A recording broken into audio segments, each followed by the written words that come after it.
Vamos lá então, pessoal, nossa aula, porque os cristãos creem na Bíblia, né? Nós estamos continuando. Pra vocês terem uma ideia, no YouTube já tem 13 aulas só sobre essas duas lições. 13 aulas por quê? Porque a cada meia hora o vídeo acaba, né? Agora com o celular não vai ter esse problema. A gente vai tocar direto por toda a aula, né? Vou ficar aqui em observação, mas a gente quer saudar os nossos amigos aí pela internet também. Deus abençoe, em nome de Jesus. Nós temos mais de 5.500 seguidores na internet, mais de 1.400.000 visualizações. Então a internet é uma ferramenta assim extraordinária. Mais de 800 e poucos vídeos na internet. É uma ferramenta maravilhosa para abençoar a vida e o coração das pessoas na internet, tá bom? Vamos lá então, vamos só recapitular rapidinho por que os cristãos creem na Bíblia. Nós primeiro vimos como ênfase o Antigo Testamento, né? E nós vimos que Jesus Cristo, a aprovação de Cristo é um dos grandes sinais do porquê nós podemos crer no Antigo Testamento, na Palavra de Deus. O próprio Cristo validou, legitimou, autenticou os escritos das leis, da lei, né, da Torá, e também dos profetas, que era como era conhecido o Antigo Testamento. E até hoje os judeus chamam de lei e os profetas. Todos os livros, 39 livros do Antigo Testamento que nós temos na nossa Bíblia, no nosso idioma, né? E o judeu tem em hebraico, em grego, em diversos idiomas aí espalhados pelo mundo. Então Jesus cria no Antigo Testamento, ele mencionava, ele falava, ele ensinava, baseado no Antigo Testamento. Nós também vimos que além de ter a aprovação do próprio Cristo, era a Bíblia que Jesus lia, o Antigo Testamento, né? Era a lei dos profetas, também teve a aprovação dos apóstolos de Cristo, ou seja, dos discípulos diretos de Jesus. Eles também aprovavam, liam, eram cheios da palavra de Deus, que na época deles, o Novo Testamento ainda estava sendo escrito pelos próprios apóstolos. Então a Bíblia que eles liam era a lei e os profetas. E aí você vai ver várias menções do Antigo Testamento nos livros apostólicos, né? nas cartas pastorais, nas epístolas. Nós vemos isso, confirmando o porquê que nós podemos crer de todo o coração no Antigo Testamento. Também vimos que existem confirmação de fatos históricos, milagres extraordinários, sobrenaturais no Antigo Testamento que realmente ocorreram, muitos deles com veracidade e autenticidade comprovada por historiadores, arqueólogos e pessoas assim. Nós também vimos que outra coisa que autentica o Antigo Testamento como palavra de Deus são as profecias, sim ou não? Sim. Nós vimos que 1/3 da Bíblia, cerca de 27% da palavra de Deus, são profecias, muitas delas em tempos diferentes que se concretizaram anos depois, sem o profeta sequer viver naquela época. Ele profetizou 700 anos, 1000 anos depois, foram acontecendo aquelas palavras proféticas, nos ensinando que realmente a palavra de Deus no Antigo Testamento, também no Novo Testamento, existe 1/3 deles, profecia, 27%, e a profecia nos dá essa segurança de que aquilo que aqueles homens falaram vinha realmente da parte de Deus, eram homens inspirados por Deus. Também vimos que são realidades de verdades espirituais extraordinárias que nós podemos aplicar nos dias de hoje, na nossa vida. Nós vemos também o testemunho da história, aquilo que foi falado, aquilo que foi profetizado ao longo da história foi se cumprindo. Nós vemos também a confirmação da fé, ali na página 26 do material de vocês. Eu só estou fazendo um resumão, né? Ou seja, nós podemos crer, a nossa fé, o nosso coração, a nossa vida espiritual se alimenta dessas palavras do Antigo Testamento, sim ou não? Né? Você lê, são palavras tão reais, que falam ao nosso coração, que comunicam ao nosso espírito a vida de Deus. Então nós podemos acreditar na lei e nos profetas do Antigo Testamento como palavra de Deus, e é por isso que nós cristãos cremos na palavra de Deus. Agora, na lição que nós estamos vendo, o Novo Testamento, por que os cristãos podem crer no Novo Testamento? Página 33. Primeiro, também pelo testemunho dos apóstolos. ou seja, daqueles que foram os escritores do Novo Testamento, aqueles que relataram os ensinamentos de Jesus, as palavras de Jesus. Página 34, o testemunho dos apóstolos, entre eles Paulo, Pedro. Pedro mesmo faz uma menção do próprio Paulo, legitimando, autenticando as palavras de Paulo. E nós vemos tudo isso, né, aceitando os escritos de Paulo. Nós vemos em João também, João relatando, João falando no livro de Apocalipse, João falando nas suas epístolas, nas suas cartas pastorais. Vemos o testemunho de Apocalipse, que nós falamos também, e o ofício apostólico, nós começamos a falar, paramos na página 38, exatamente. E agora nós vamos começar aqui falando do testemunho dos pais da igreja. Quem são os pais da igreja, irmãos? São os primeiros discípulos dos apóstolos, os primeiros líderes da igreja primitiva, da igreja cristã, os primeiros agrupamentos cristãos que haviam nas cidades do mundo conhecido até então. Nós vamos ver o testemunho desses pais da igreja, que eram discípulos diretos, ou de primeira, ou de segunda, ou de terceira geração dos próprios apóstolos de Jesus, dos homens que viram os grandes feitos do Messias, do Jesus relatado na palavra de Deus, do nosso Senhor e do nosso Salvador. Amém? Mas antes de entrarmos nisso, como sempre fazemos, vamos ler a palavra de Deus no Salmo 119, versículo 89. Salmo 119, 89. Olha o que diz a palavra de Deus acerca das Escrituras, da palavra de Deus, da importância da palavra de Deus para mim e para você. Salmo 119, 89. O salmista diz: para sempre, ó Senhor, a tua palavra permanece no céu. A tua fidelidade dura de geração em geração. Tu firmaste a terra e ela permanece firme. Eles continuam até o dia de hoje, segundo as tuas ordenanças, porque todos são teus servos. Se a tua lei não fora toda a minha recreação, o meu deleite, né? O meu prazer, há muito que pereceria na minha aflição, diz o salmista. Nunca me esquecerei dos teus preceitos. O que é preceito? A Bíblia, a lei de Deus, a palavra de Deus. Pois por eles me tens vivificado. Fala comigo, vivificado. Vivificado. A palavra de Deus tem o poder de nos vivificar. Amém? Sim ou não? Sim. Lembra agora, traz à tua memória agora um momento onde você estava morto espiritualmente e a palavra entrou trazendo vida para você. Ou às vezes um momento que você estava abatido, angustiado, triste, né, agoniado, ansioso, e de repente você leu a Bíblia e aquela palavra foi rema de Deus, foi revelação de Deus, foi vida de Deus para a sua vida. Você orou, você pediu para Deus uma resposta, você falou com Deus de todo o teu coração e disse: Senhor, fala comigo. E Deus trouxe vida através da palavra de Deus. Então é tremendo, isso aqui é uma realidade. Pois por eles, ou seja, pelos teus preceitos, me tens vivificado. Versículo 93. 94. Sou teu, salva-me, pois tenho buscado os teus preceitos. Os ímpios me esperam para me destruir, mas eu considerarei os teus testemunhos. Tenho visto fim a toda perfeição, mas o teu mandamento é amplíssimo. 97. Ó, quanto amo a tua lei, é a minha meditação em todo dia. Tu, pelos teus mandamentos, me fazes mais sábio do que os meus inimigos, pois estão sempre comigo. Tenho mais entendimento do que todos os meus mestres, porque os teus testemunhos são a minha meditação. Entendo mais do que os antigos, porque guardo os teus preceitos. Desviei os meus pés de todo caminho mau, para guardar a tua palavra. Não me apartei dos teus juízos, pois tu me ensinastes. 103. Ó, quão doces são as tuas palavras ao meu paladar, mais doces do que o mel à minha boca. Pelos teus mandamentos alcancei entendimento, por isso odeio todo falso caminho. Amém? Coisa linda, né?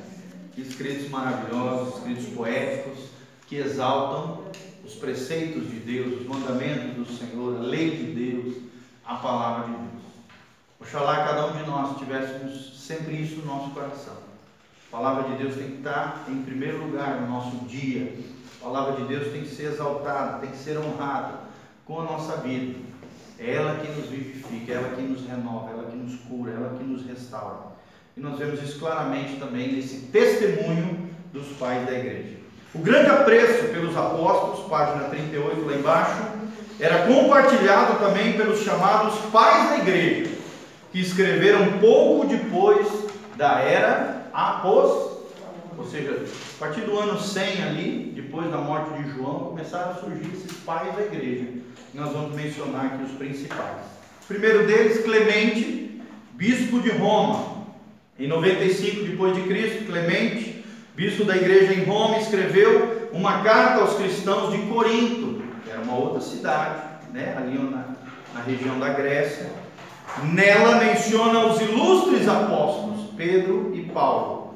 Clemente diz que pregavam o evangelho de Cristo e foram confirmados na palavra com total garantia por parte do Espírito. Então nós vemos aqui os primeiros escritos dos pais da igreja, da primeira geração, pós-apóstolos de Cristo, que defendiam, né, que ambos detinham perfeito conhecimento dos assuntos da igreja. Por último, acrescenta também que o bendito apóstolo Paulo escreveu aos Coríntios. Escreveu ou não aos Coríntios? 1ª e 2ª Coríntios, tá bom? Sob a inspiração do Espírito Santo, Espírito com letra maiúscula, a respeito da oposição de certas facções contra eles, isto é, Pedro e Paulo, e contra um homem que eles haviam aprovado, Apolo. Fica óbvio, pode entrar aqui, fica à vontade, tá? Seja bem-vinda. Pode sentar ali, ó, tá? Fica à vontade. Fica óbvio que Clemente respeitava os apóstolos, né? Aqui se referindo a Paulo e Pedro, e cria em seus escritos. Amém? Então nós podemos observar, lendo os escritos desses primeiros pais da igreja, que eles acreditavam nos escritos de Paulo, nos escritos de Pedro, e confirmavam que eram escritos inspirados pelo Espírito Santo, ou seja, legitimando, autenticando, trazendo veracidade aos escritos dos primeiros apóstolos de Jesus. Entre eles Paulo, que não foi um apóstolo que esteve ali os 3 anos de ministério de Jesus, mas foi o apóstolo gerado fora do templo, ok? Como o próprio Paulo relata, eu sou o apóstolo gerado fora do templo. Ele mesmo diz, eu sou o menor dentre os apóstolos. Olha a humildade do apóstolo Paulo. Mas a gente sabe que na realidade ele foi o maior dos apóstolos, né? Porque foi quem mais deixou um legado de escrita para nós. Cerca de 13 cartas, né, pastorais maravilhosas, todas elas que nós temos aí, Romanos até Tito ali, Filemão, todas aquelas obras maravilhosas ali, são escritos cuja autoria pertence ao apóstolo Paulo. Amém? Vamos ver o segundo personagem, Inácio de Antioquia. Inácio também foi contemporâneo de Clemente e bispo da igreja de Antioquia. Tá? Antioquia foi uma das primeiras grandes igrejas cristãs. Depois de Jerusalém, a primeira grande igreja que surgiu foi a igreja que enviou Barnabé e Paulo, foi a igreja em Antioquia. Tá? Antioquia fica no norte de Israel, ali naquela região ao norte de Israel, ficava a cidade de Antioquia, que foi um grande polo missionário. E os primeiros missionários enviados, cheios do Espírito Santo, foram Paulo e Barnabé. Amém? Olha que igreja abençoada. Imagina, enviar um apóstolo Paulo e o Barnabé, que foi o mentor espiritual do apóstolo Paulo. Coisa tremenda, né? Então vamos lá. Inácio foi contemporâneo de Clemente e bispo da igreja de Antioquia. Morreu como mártir, ou seja, foi martirizado, morto, assassinado, entre 107 e 117 depois de Cristo. Em sua viagem para Roma, onde seria executado, escreveu 7 epístolas, sucintas, ou seja, curtas, pequenas, para diferentes igrejas e pessoas. Em várias ocasiões, diferenciou-se dos apóstolos, considerando-os em maior estima. Ou seja, eles mesmos, sendo pais da igreja, bispos, né, líderes regionais de uma grande igreja, de um grande polo missionário que era Antioquia, eles mesmos consideravam os apóstolos superiores a eles. Havia um reconhecimento dos pais da igreja por mais que eram bispos, tinham autoridade sobre pastores, sobre campos missionários, sobre várias igrejas, eles consideravam os apóstolos maiores do que eles. Tá bom? É o que nós vemos aqui. Em sua carta aos Efésios, que é diferente da carta de Paulo aos Efésios, tá, gente? Nós não podemos confundir. Por exemplo, refere-se a Paulo, que também lhes havia escrito uma epístola, que é a que nós lemos aqui. Efésios, com 6 capítulos, né? Chamando o santo, o martirizado, o que é merecidamente mais feliz, quando ele faz essa referência ao apóstolo Paulo. Aos Romanos, Inácio também escreveu: não vos entrego mandamentos como fizeram Pedro e Paulo, eles eram apóstolos, eu, porém, não passo de um condenado. Olha que tremendo, né? Então ele se coloca abaixo dos apóstolos. Ele já menciona que a palavra dele, por mais que tenha uma autoridade de um bispo, né, de um líder, de um pai da igreja de Antioquia, não era igual, não tinha o mesmo valor, a mesma veracidade, a mesma inspiração e a mesma complexidade doutrinária, apostólica, que as palavras dos apóstolos. Se coloca abaixo deles. Vocês estão entendendo, gente? Olha a humildade dos caras, dos pais da igreja, né? Hoje a gente vê o que nas igrejas?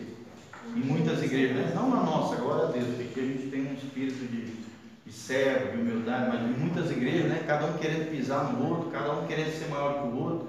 Nós vemos essa briga entre as igrejas, né? Que estão na mídia, que estão na televisão, cada um querendo crescer mais que o outro é bispo é apóstolo, não sei o que, angelim, né? Cada um querendo crescer mais que o outro. Olha como eram os patriarcas. Eles consideravam os outros superiores e não eles mesmos. Eles não buscavam títulos, honrarias, né, orgulho, ostentação, posição. Não, tinha um coração de servo. Fala. Então, pastor, bispo na nossa igreja é só pastor, né? Sim. Não, bispo, apóstolo. É assim, a gente crê nos 5 ministérios, tá? A gente crê no ministério apostólico, a gente crê no ministério de mestre, de profeta, de evangelista, de pastores, a gente crê nisso aí. Tá? Mas a igreja, depois de um tempo, ela colocou em desuso isso, apesar de crer no ministério. E existem pessoas que têm esse ministério apostólico, né? O que é o apóstolo hoje? Seria um missionário. É aquela pessoa, para a gente entender dentro do contexto bíblico, o apóstolo é aquele que abre igrejas, que levanta lideranças em diferentes lugares, que abre trabalhos. Seriam que hoje seriam os missionários. Alguém que vai para um lugar onde não tem igreja, começa uma obra, levanta uma liderança, deixa aquela obra funcionando e vai para outro lugar, levanta outra igreja e vai, deixa uma liderança estabelecida. Esse seria um ministério apostólico, tá? Os batistas têm bastante cuidado com relação a isso. Então, eles, apesar de não ser errado biblicamente chamar alguém de apóstolo, alguém de profeta, né? São títulos que existem na Bíblia. Chamar alguém de bispo, né? Bispo, por exemplo, na sua origem da palavra, é um coordenador, é um supervisor de igrejas. Alguém que supervisiona várias igrejas seria, no contexto bíblico, um bispo. Tá? E é mais ou menos assim que funciona também nas igrejas, nas denominações, nas instituições que existem esse tipo de cargo. Tá bom?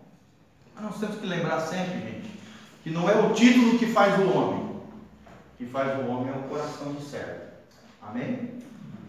Antes de eu ser pastor, vamos dizer assim, em termos de posição eclesiástica, Deus teve que desenvolver em mim, sem a posição, uma função pastoral. Sim ou não? Comecei liderando grupos familiares, depois redes de grupos familiares, depois congregações pequenininhas, assim. Deus foi me desenvolvendo, crescendo, até que em um determinado momento a igreja me levantou numa posição de pastor. Mas tem muitos irmãos que também têm um coração pastoral, que também são usados como pastores, pastoras, e assim vai. Tá? Não é a posição que faz a diferença no mundo espiritual, é o coração, é a função, é a prática do ministério. E tem muita gente que exerce o ministério sem ter posição, sem ter título, sem ter reconhecimento.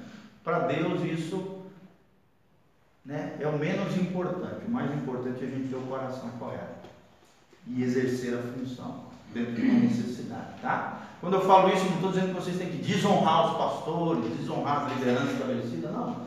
Se a igreja reconheceu, se ela estabeleceu essas lideranças, elas precisam ser reconhecidas, honradas, amadas. A Bíblia diz isso em Hebreus, né? Em 1 Pedro, nós devemos honrar, respeitar as cadeias de autoridade. Todo organismo vivo que compõe diversas pessoas precisa ter uma liderança, sim ou não?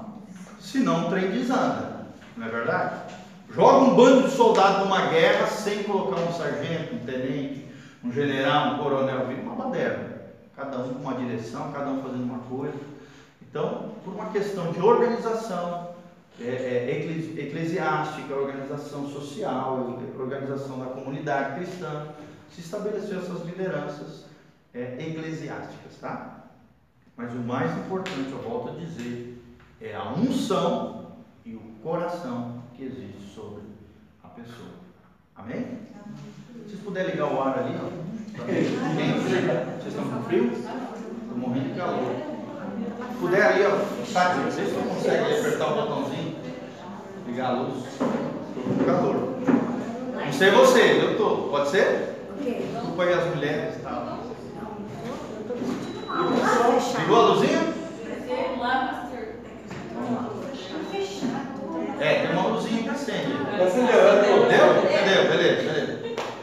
É isso aí. Vamos lá então. Outro, gente. Policarpo. Terceiro personagem aqui, o terceiro pai da igreja. Ou também conhecido como patriarca. Patriarca também, tá? Igreja primitiva, patriarca, pais da igreja. Igreja primitiva são os primeiros cristãos. Patriarca, os pais da igreja. E assim vai. Policarpo. Policarpo também foi um famoso mártir, ou seja, alguém que morreu por causa do Evangelho, que deu a vida pela causa de Cristo, já em idade avançada. Ele morreu aproximadamente em 155 depois de Cristo, tendo sido cristão, como ele mesmo disse, por 86 anos. Olha que bênção, gente. 86 anos. Privilégio. Coisa linda, né? E são dos poucos pais da igreja que morreu com idade avançada. A maioria morria em tenra idade, em idade curta. Tinha pouco tempo de ministério, que já eram martirizados, já eram mortos, eram perseguidos, principalmente pelo Império Romano, obviamente, que era predominante na época. Então eles tinham um ministério curto. O próprio apóstolo Paulo, né, morreu provavelmente anos 67, 69 depois de Cristo. Então teve pouquíssimo tempo, 20, talvez 30 anos de ministério. Morria martirizado. Estevão, né, teve curtíssimo ministério, já foi apedrejado, primeiro mártir da igreja. Nós vemos isso no livro de Atos, né? O primeiro mártir da igreja foi Pedro, foi Estevão. Isso. Logo em seguida, o apóstolo Tiago foi martirizado também. Então nós vemos isso, que eles tinham vida curta. Aqui, pela graça de Deus, esse homem conseguiu viver 86 anos, né? Em sua juventude conheceu o apóstolo João, ou seja, começou bem cedo o cristianismo. Foi discípulo direto de João. João quem? João, o discípulo amado, que escreveu 1ª, 2ª, 3ª João, que escreveu o Apocalipse, que escreveu o Evangelho segundo João. Foi discipulador desse cara, Policarpo, desse pai da igreja. Inácio destinou uma das suas epístolas a Policarpo, né? O outro que nós já mencionamos, de Antioquia. A epístola de Policarpo aos Filipenses, escrita por volta de 118 depois de Cristo, contém citações de cerca de metade dos livros do Novo Testamento. Olha que tremendo. Então aqui dando validade a metade dos livros do Novo Testamento. Cada vez que um pai da igreja fazia menção desses livros, ele estava o quê? Autenticando, legitimando e mostrando para toda a igreja que lia suas cartas que aquelas eram palavras vindas de Deus, inspiradas por Deus. Da mesma maneira que Jesus menciona o Antigo Testamento, que os apóstolos mencionam os ensinamentos de Jesus, e também, né, legitimam e autenticam o Antigo Testamento e as palavras de Jesus e os ensinos de Jesus, nós também vemos os pais da igreja legitimando, autenticando, dando veracidade, colocando como inspirados por Deus os escritos, as palavras de Jesus, os ensinamentos de Jesus e os primeiros escritos apostólicos. Amém? Todo mundo está entendendo? Ele diz que os apóstolos são semelhantes aos profetas do Antigo Testamento. Declara também que não conseguia alcançar a sabedoria do bendito e glorioso Paulo, que também havia escrito aos cristãos de Éfeso, mais um que escreveu a igreja em Éfeso. É interessante, gente, que a igreja em Éfeso era uma igreja, sabe, proeminente, porque a cidade de Éfeso era uma cidade estratégica, era um grande porto do mundo conhecido de então, era uma das maiores metrópoles da época. Então dali fluía muitas cartas, muitas epístolas. A igreja lá crescia, como crescia em Corinto, crescia em Tessalônica, crescia na região dos Gálatas, ali na Galácia, mas principalmente em Éfeso. Éfeso era uma cidade estratégica, que Paulo dedicou bastante tempo do seu ministério, já prevendo que a cidade de Éfeso, olha só, escrito por Paulo, epístola de Paulo, epístola de Inácio, epístola de Policarpo. Então nós vemos aqui várias epístolas sendo escritas à igreja onde? Em Éfeso, uma cidade estratégica, uma igreja estratégica. Vocês estão entendendo? Eles tinham visão missionária, visão apostólica. Então vamos lá. Ele fez referência ao martírio de Inácio, mas reservou a categoria de apóstolo apenas a Paulo e a outros como ele. Então nós vemos de novo essa diferenciação entre patriarcas, pais da igreja, e os apóstolos diretos de Jesus. Eles eram superiores, eles tinham a revelação e ouviram as palavras do próprio Cristo, ou por revelação, como foi o apóstolo Paulo, né? O apóstolo gerado fora do tempo, ou então porque vivenciaram, viveram com Jesus e escreveram a vida e obra do nosso Senhor e nosso Salvador. Amém? Aqui nós já vemos uma hierarquia, supremacia de Cristo, depois vem os apóstolos, e em terceiro plano vem os patriarcas, os pais da igreja. Ok? Outros pais da igreja, entre eles Papias, Irineu, Tertuliano, deixaram referências mais específicas sobre esses assuntos, de maneira que temos um testemunho bastante amplo dos homens da geração pós-apostólica. Fala comigo, pós-apostólica. O que significa isso? Depois dos apóstolos. A igreja que surgia, a igreja que fluía, a igreja pujante, a igreja que crescia, eram formadas por discípulos de primeira, segunda, terceira, e assim ia as gerações.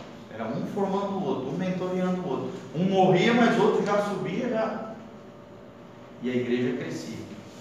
Diz a história que a igreja cresceu e floresceu com o sangue dos mártires. Através da semente e do sangue dos mártires, a igreja crescia mais e mais. Tanto é que no século 3, 4 já afetava todo o Império Romano. Existiam pessoas de todas as classes sociais, dos altos escalões do Império Romano, soldados de alto gabarito, de alta hierarquia, né? Políticos, mulheres de grandes homens, grandes personagens. O cristianismo se espalhou e foi um dos responsáveis da bancarrota, né? da ruína do Império Romano, que era baseado na escravidão. O Império Romano era baseado na escravidão. Eles tomavam o país, né? Mantinham ali seus costumes, a sua religião e tal, colocavam governadores ali, mantinham o povo, mas uma boa parte, o melhor daquele povo era levado cativo, se tornava escravo. Se era dispor de guerra mesmo, não tinha nem chance de ficar lá, era levado como escravo e era apresentado na cidade de Roma, né, num vexame terrível de derrotados diante do arsenal dos soldados que entravam na cidade de Roma em triunfo, e aqueles homens derrotados se tornavam escravos. O Império Romano era baseado na escravidão. Agora eu te pergunto, o cristianismo, ele legitimava ou ele era contrário à escravidão? O que vocês acham?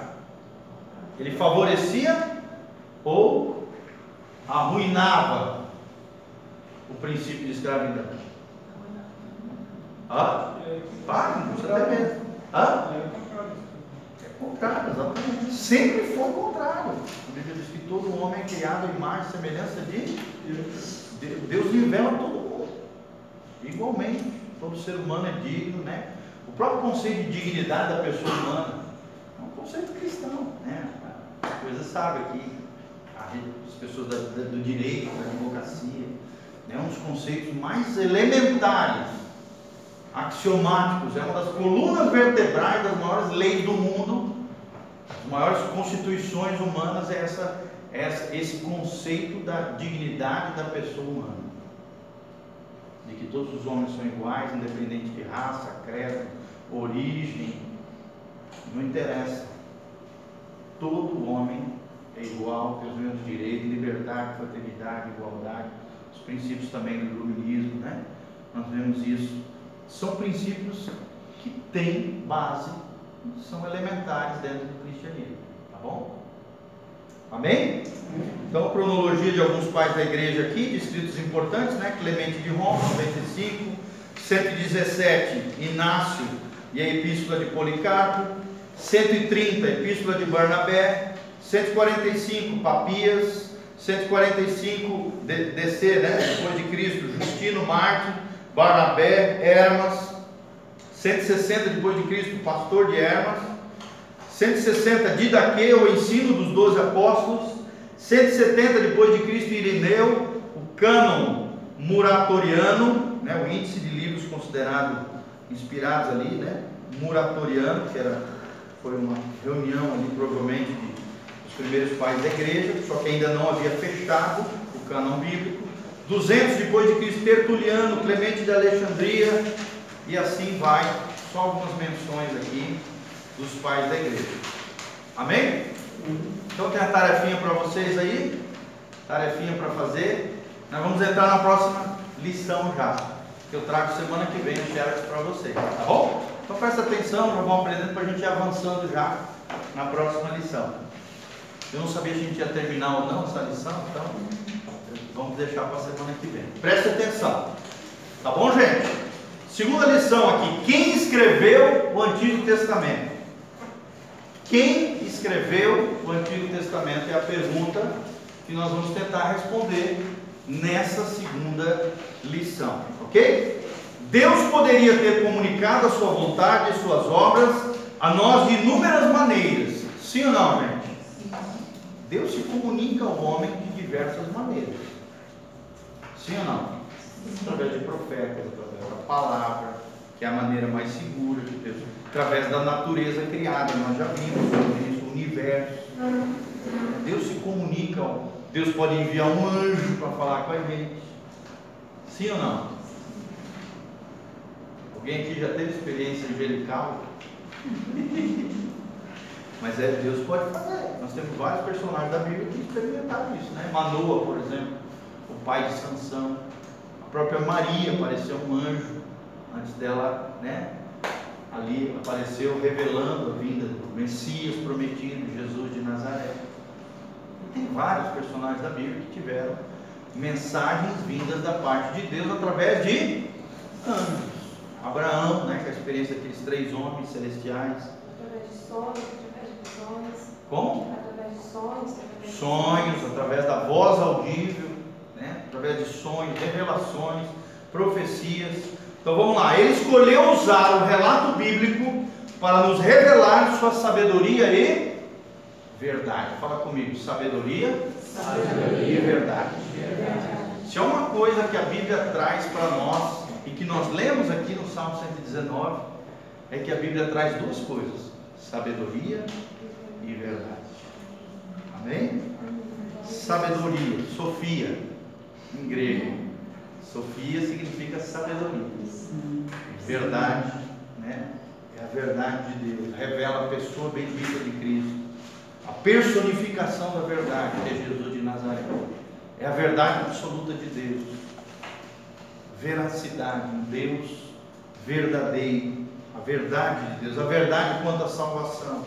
Como sabemos, antes dos dias de Moisés, Deus falou a Adão, a Caim, a Enoque, a Noé, a Abraão e vários outros.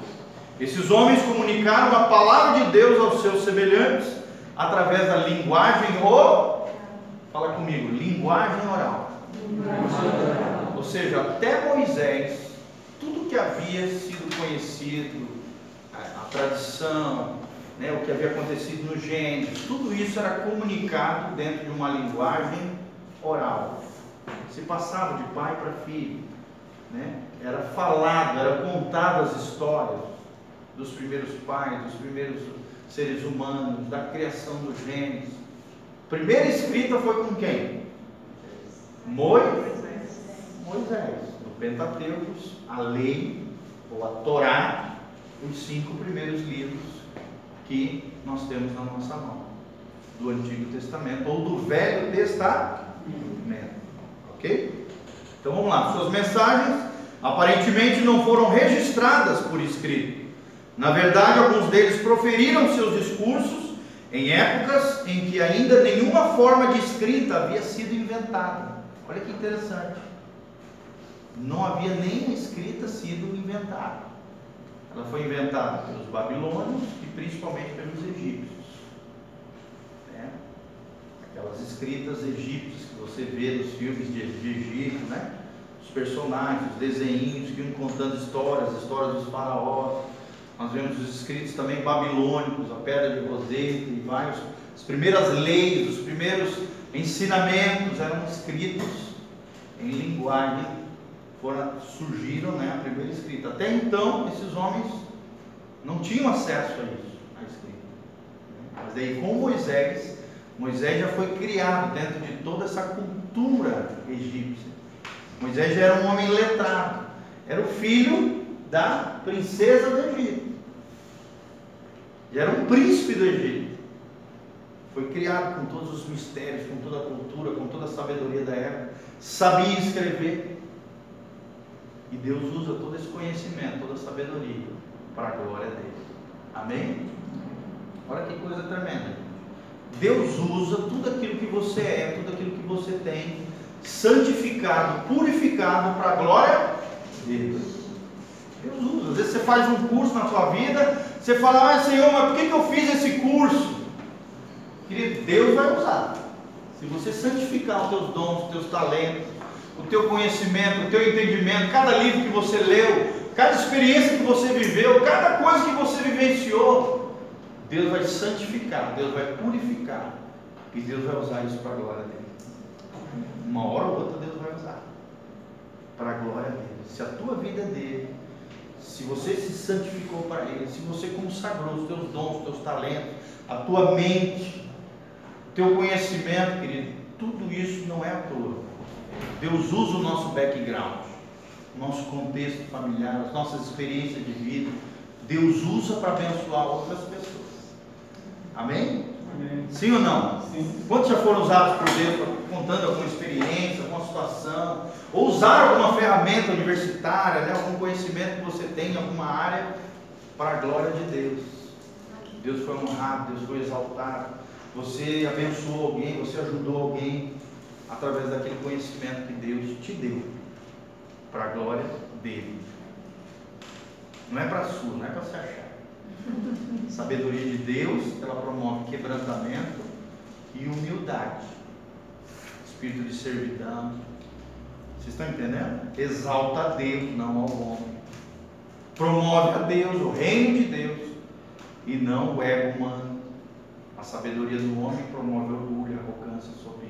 É um querendo vomitar mais que o outro, que sabe mais do que o outro, que é melhor do que o outro. Sim ou não? Eu vivenciei nesses tempos aí no mestrado, filosofia. A gente vê muito isso ali no centro, no meio acadêmico, um querendo ser maior que o outro, um querendo destruir o conceito do outro, um querendo acabar com o ensinamento, com a crença do outro. É um show de arrogância, de hipocrisia, de uma série de coisas. É um querendo ser maior que o outro. Sabedoria do homem. Exalta o homem. Deus está fora. Bom? Vocês estão entendendo? Então vamos lá. Mais tarde, porém, Deus comissionou alguns indivíduos para que escrevessem a mensagem que lhes entregaram. Quem foi o primeiro mensageiro da palavra de Deus? Escrita. Moisés. Quais foram os 5 livros de Moisés? Gênesis, Êxodo, conhecido como ou pelo judeu como Torá com H no final, né? T-O-R-A-H. Torá, representando a lei de Deus. Pastor, antes de Moisés, então, o senhor falou, a questão da linguagem oral. Então, Orar, se passava, se comunicava. Era comunicado de pai para filho, dos anciões, né, os mais velhos, avós, os netinhos. Era comunicado verbalmente a linguagem oral. Mas Deus foi preservando, tá? Não é porque teve linguagem oral que se desviou, que se corrompeu, não. Deus não ia permitir isso. E mesmo assim Deus instruiu. Deus levou Moisés para o monte. Deus revelou ali a lei de Deus no monte. E Deus os escritos, Deus capacitou. Moisés era um homem extremamente culto, sábio, cheio do Espírito Santo. Vivia na tenda do tabernáculo, face a face com Deus. A glória de Deus resplandia através daquele homem. Sim ou não? É o que precisa saber, cara. A tal ponto que ele tinha que usar um véu no rosto, do tamanho brilho da glória de Deus no rosto de Moisés. Olha que coisa tremenda. Tinha um véu de tanta glória que aquele homem tinha quando saía da tenda do tabernáculo, da tenda da presença de Deus. Coisa tremenda, né? Isso pode acontecer com nós, gente, sabia? Que aconteceu com Moisés. Imagina, nós estamos na nova aliança, na dispensação da graça. Talvez ainda não tenha acontecido, porque a gente não tenha dedicado tanto tempo à presença de Deus como Moisés dedicava. Vocês estão entendendo? No nosso mundo de hoje, na correria, cheio de preocupação, cheio de ladrão de tempo. Sim ou não? A gente perde tempo com tanta besteira, com tanta futilidade, com tanto ladrão de tempo, e não gasta tempo naquilo que realmente tem valor. Pra vocês terem uma ideia, gente, todo crente deveria fazer pelo menos um jejum por semana. E nós deveríamos aprender com o judeu. O judeu faz 2 jejuns por semana. 2 jejuns por semana. Temos que aprender isso. Nós temos que aprender até olhando para os islâmicos, que oram 5 vezes por dia, voltados para Meca. Será que a gente ora 5 vezes por dia?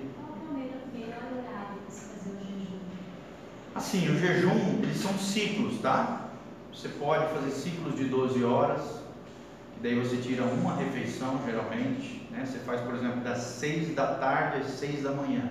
É um ciclo de 12 horas. É o menor jejum que existe.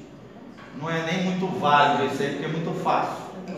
Mas o melhor, por exemplo, ó, já ampliando um pouco, das 6 da tarde ao meio-dia, são 18 horas. O jejum ideal, que é o jejum que o judeu faz, das 6 da tarde, que é a viração do dia, até as 6 horas do outro dia. São 24 horas de jejum. Mas toma ali. Esse seria, vamos dizer assim, o jejum dentro dos moldes judaicos. Você também pode fazer de meio-dia de um dia até o meio-dia do outro dia. Sim, tomando água, tá? Jejum, sempre lembrando que é abstinência de alimento. Sempre lembrando que jejum não é para afetar Deus. Deus não precisa de jejum. O jejum, ele muda a gente. Ele transforma a gente. Ele traz para a superfície as sujeiras que estão dentro da gente. Por isso que às vezes você fica nervoso, com raiva, né?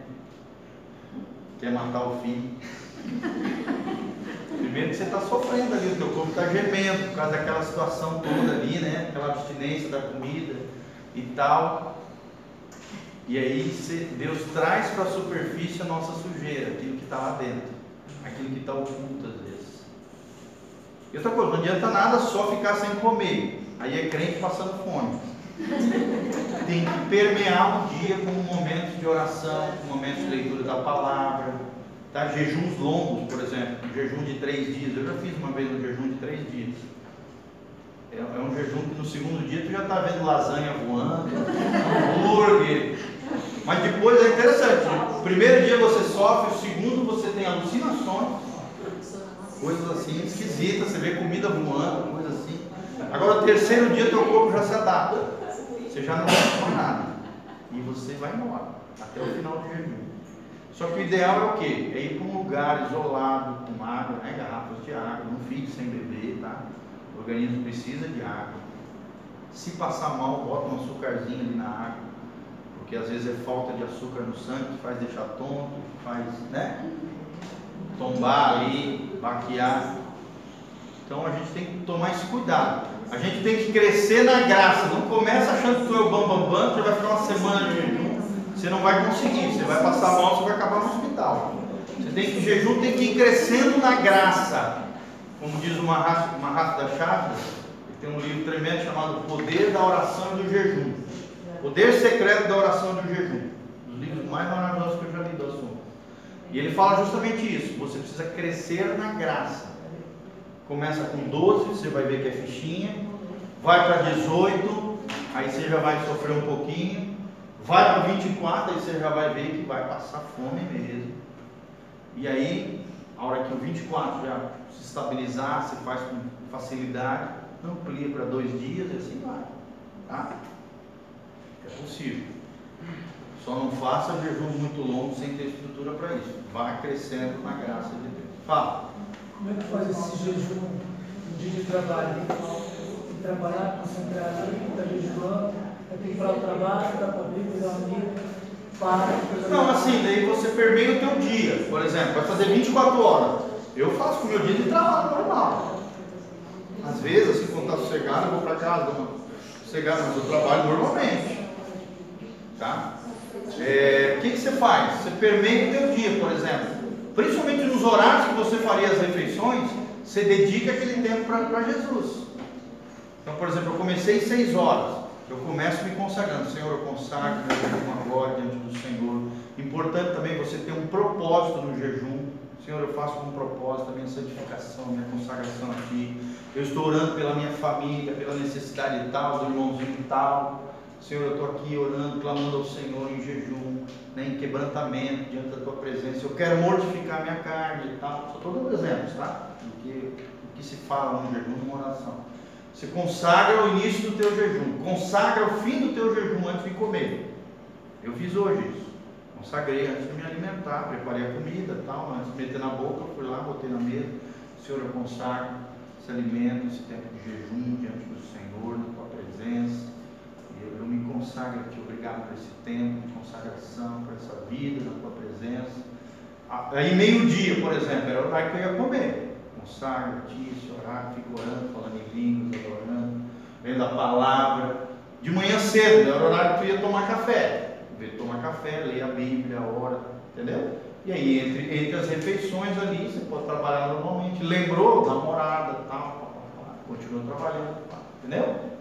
É importante, principalmente, permear os momentos que você iria comer com alimento celestial. Oração, palavra, oração, nesse sentido aí, tá? Permear o teu livro, teu dia com oração, para que realmente seja efetivo e realmente espiritual o teu jejum. Tá bom? Beleza? Vamos continuar aqui? Estudando a doutrina da inspiração, percebemos que Deus registrou as Escrituras Sagradas por intermédio de seu Espírito. Espírito, exatamente. A Bíblia é uma biblioteca divina, compilada por vários autores humanos, sim ou não? Sim.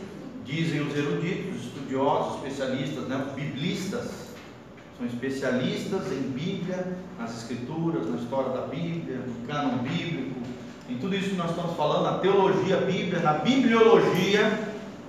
Esses homens dizem que a Bíblia, né, pelos relatos, pelas autorias, foram escritas em cerca de 1500 anos por mais de 40 autores diferentes. Fala comigo, 1500 anos. 1500 anos. Por mais de 40 autores diferentes. Autores que muitos deles não eram contemporâneos um do outro. Por exemplo, Moisés não era contemporâneo de João na ilha de Patmos. Tem 1500 anos de distância entre um e outro. Vocês estão entendendo? Que é o último e o primeiro aqui. Vocês estão entendendo? Não se sabe quem é o autor de Jó, por exemplo, que é considerado contemporâneo de Abraão e que provavelmente foi escrito por um conhecimento de linguagem oral por Moisés. Só que ele não menciona quem é o autor. Então nós não sabemos. Talvez seja Moisés, talvez não. Mas provavelmente ele foi contemporâneo de Abraão, ou seja, anterior ao próprio Moisés, o livro de Jó, que é um livro poético que está lá no meio do Antigo Testamento ali, antes do livro de Salmos. É o primeiro livro poético dos 5 livros poéticos. Vocês estão entendendo? Vamos lá. Estudando a doutrina, tá? A Bíblia é uma biblioteca divina, compilada por vários autores humanos.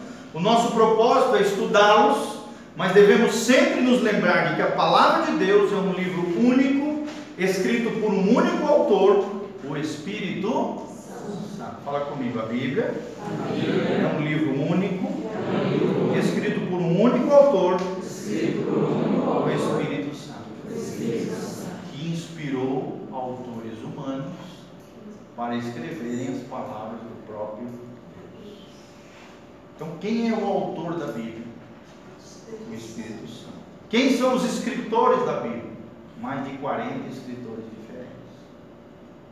Fala. Eu li uma vez no livro, não sei, não recordo o nome, que foram escritos por 70 homens. Não, 70 homens é outro episódio, tá? Esse daí é um livro, na verdade, é a tradução do Antigo Testamento para o grego, que é conhecido, até hoje existe essa Bíblia, tá? Conhecido como Septuaginta. Septuaginta, porque foram 70 sábios judeus que foram levados aproximadamente no século 2 a.C., 180 e poucos a.C., foram levados para a cidade de Alexandria, no Império Grego, antes do Império Romano, e ali foram levados.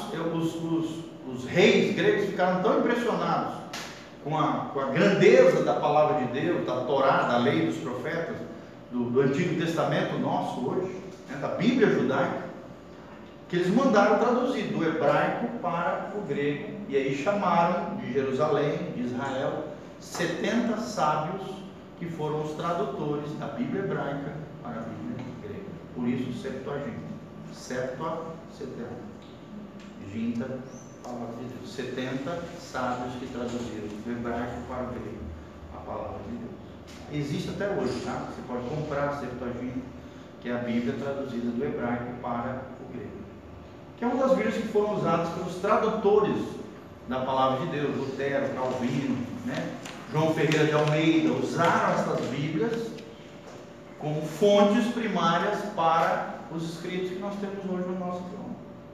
Amém? Vocês estão entendendo? Então, é nesse sentido aí. Ok? Entendeu? Faz parte da história, né? Da tradução da Bíblia. Vamos lá então. Nosso propósito é um livro único, já falamos, escrito por um único autor, o Espírito Santo. Ela apresenta um tema principal. Qual é o tema principal da Bíblia? A redenção da humanidade. Fala comigo. Tema principal da palavra de Deus é a redenção da humanidade. E uma grandiosa sequência de acontecimentos. Que acontecimentos são esses? As obras de Deus para a salvação do ser humano pecador. Fala comigo. As obras de Deus para a salvação do homem pecador. Então, qual é o tema central da Bíblia? A redenção da humanidade. E quais são os outros acontecimentos? As obras de Deus para a salvação do ser humano pecador. Você resume toda a Bíblia. É sempre Deus buscando o homem e o homem buscando a Deus. Sempre parte de Deus, que é interessante, né? Pode repetir, pastor. E as obras de Deus? Vamos lá. A Bíblia tem como tema principal a redenção da humanidade. A redenção da humanidade. E uma grandiosa sequência de acontecimentos. Abre parênteses. As obras de Deus para a salvação do ser humano pecador. As obras de Deus para a salvação do ser humano pecador. Ok? E tem uma pessoa central da Bíblia. Qual é a pessoa central da Bíblia? Jesus Cristo. No Antigo Testamento, o Cordeiro de Deus que viria salvar a humanidade perdida. No Novo Testamento, o Cordeiro de Deus que veio salvar e que voltará para buscar o seu povo redimido. Amém. Amém? Passado, presente, futuro. Não é à toa que, o profeta João Batista disse: eis o Cordeiro de Deus que tira o pecado do mundo. Por quê? Porque os judeus estavam esperando esse Cordeiro de Deus, o Messias prometido, o Messias Hamashia, Jesus, o ungido de Deus, o Cristo. Cristo significa ungido. Messias significa em hebraico ungido de Deus. Jesus, uma derivação da palavra Joshua, Yeshua.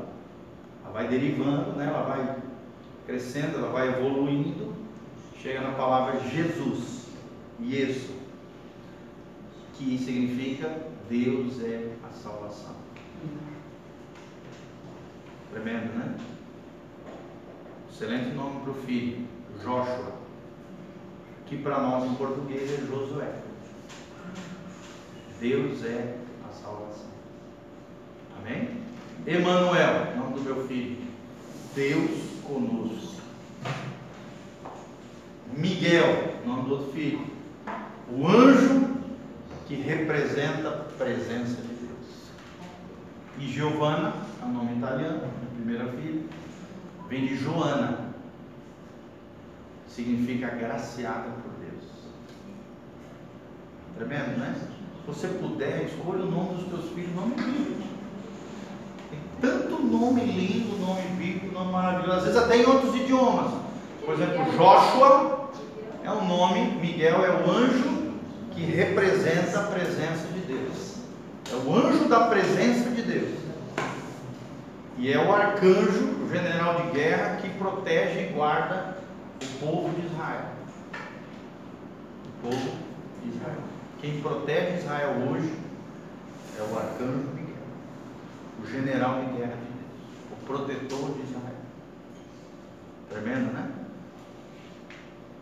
Amém, amados? Então, o primeiro personagem aqui, Moisés. Vamos mais um pouquinho, tem 5 minutos. O primeiro autor das Escrituras foi Moisés, sobre quem Deus afirmou: boca a boca falo com ele, claramente e não por enigmas. Números 12, 8. Ou seja, Deus falava boca a boca com Moisés, escutava a voz de Deus direto. Escreveu os 5 primeiros livros, as quais chamamos de Pentateuco, ou a Lei de Moisés, que é conhecida pelos judeus como a Torá. O termo hebraico para designar esses livros é Torá. Em português, T-O-R-A, com acento no A. Mas em original é T-O-R-A-H. Torá, lei. Moisés também foi o autor do Salmo 90. Olha que lindo, dos salmos mais conhecidos da Bíblia, né? Aquele que se esconde no esconderijo do Altíssimo, a sombra do Onipotente descansa. Quem foi que escreveu o Salmo 90? Moisés. Eu acho tremendo o final desse salmo. Olha só, olha comigo lá o Salmo 90. Para mim é uma coisa mais linda o final do salmo. É, 91, verdade. 90, mas é o 90 que é de Moisés, tá? Confundi com 91, tá certo, amado. Mas olha o 90 que tremendo. O 12 ali, ó. O que eu acho lindo é o final do 91 também, mas o 90 também é legal. Olha o 12, versículo 12 do Salmo 90. Ensina-nos a contar os nossos dias de tal maneira que alcancemos corações sábios. Olha que coisa tremenda. Ou seja, viva plenamente cada dia e alcance através da tua vida em Deus sabedoria. Olha que versículo tremendo. Ensina-nos, ó Deus, nos ensina a contar os nossos dias. Está falando de dimensão de vida, de experiência de vida, de cada dia intenso, né, vivido diante de Deus, de tal maneira que alcancemos corações sábios. Que coisa linda. Olha o final do 91 que eu estava falando. 14, 91, 14. Acho lindo esse final. Portanto, tão encarecidamente me amou, também eu o livrarei, poloei em retiro alto, porque conheceu o meu nome. Ele me invocará e eu lhe responder, estarei com ele na angústia, dela o retirarei e o glorificarei.